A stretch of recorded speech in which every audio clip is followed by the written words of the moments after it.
ನಮಸ್ಕಾರ ಸ್ನೇಹಿತರೆ, ಇವತ್ತಿನ ಈ ವಿಡಿಯೋದಲ್ಲಿ ನಾನು ನಿಮಗೆ ಕಾಫಿ ಬೆಳೆ ಸರಳವಾಗಿ ಹೇಗೆ ಬೆಳೆಯುವುದು ಎಂದು ತಿಳಿದುಕೊಳ್ಳೋಣ. ಜಾಗದ ಆಯ್ಕೆ. ಕಾಫಿಗೆ ತಂಪು ಮತ್ತು ಮಳೆ ಇರುವ ಹವಾಮಾನ ಬೇಕಾಗುತ್ತದೆ. ಚಿಕ್ಕಮಗಳೂರು, ಕೊಡಗು ಇಂತಹ ಮಲೆನಾಡು ಪ್ರದೇಶದಲ್ಲಿ ಕಾಫಿ ಬೆಳೆ ಸೂಕ್ತವಾಗಿ ಬೆಳೆಸಬಹುದು. ಮಣ್ಣಿನಲ್ಲಿ ನೀರು ನಿಲ್ಲದ ರೀತಿ ನೋಡಿಕೊಳ್ಳಬೇಕಾಗುತ್ತದೆ. ಬೀಜದ ತಯಾರಿ. ಕಾಫಿ ಬೀಜವನ್ನು ಒಂದು ರಾತ್ರಿ ನೀರಿನಲ್ಲಿ ನೆನೆಸಿ ನಂತರ ನರ್ಸರಿಯ ರೀತಿಯಲ್ಲಿ ಸಸಿ ಮಾಡಿಕೊಳ್ಳಬೇಕಾಗುತ್ತದೆ. ಕಾಫಿ ಬೀಜವನ್ನು ನೆಟ್ಟು 3 ತಿಂಗಳಲ್ಲಿ ಚಿಕ್ಕ ಸಸಿಗಳಾಗಿ ಸಿದ್ಧವಾಗುತ್ತದೆ. ಗಿಡ ನೆಡುವ ಕ್ರಮ. ಜೂನ್ ಅಥವಾ ಜುಲೈ ತಿಂಗಳಿನಲ್ಲಿ ಕಾಫಿ ಗಿಡವನ್ನು ನೆಡುವುದು ತುಂಬ ಉಪಯುಕ್ತ. ಪ್ರತಿ ಗಿಡಕ್ಕೆ 6 ಅಡಿ ಇಂಟು 6 ಅಡಿ ಇದ್ದರೆ ತುಂಬ ಒಳ್ಳೆಯದು. ಈ ಕಾಫಿ ಗಿಡಗಳಿಗೆ ನೆರಳಿನ ಅವಶ್ಯಕತೆ ತುಂಬ ಇರುತ್ತದೆ.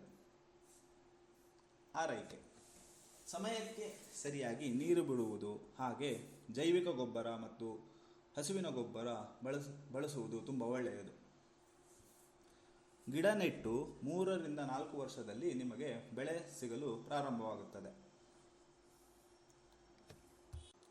ಕಾಫಿ ಹಣ್ಣು ಕೆಂಪು ಬಣ್ಣಕ್ಕೆ ಬಂದಾಗ ಕೊಯ್ಯಬೇಕಾಗುತ್ತದೆ. ಕಾಫಿ ಹಣ್ಣನ್ನು ಕೊಯ್ದು ಒಣಗಿಸಿ ಪ್ಯಾಕ್ ಮಾಡಬೇಕಾಗುತ್ತದೆ. ಈ ವಿಡಿಯೋ ನಿಮಗೆ ಇಷ್ಟವಾಗಿದ್ದರೆ ಲೈಕ್ ಮಾಡಿ, ಶೇರ್ ಮಾಡಿ, ಸಬ್ಸ್ಕ್ರೈಬ್ ಮಾಡಿ. ಧನ್ಯವಾದಗಳು.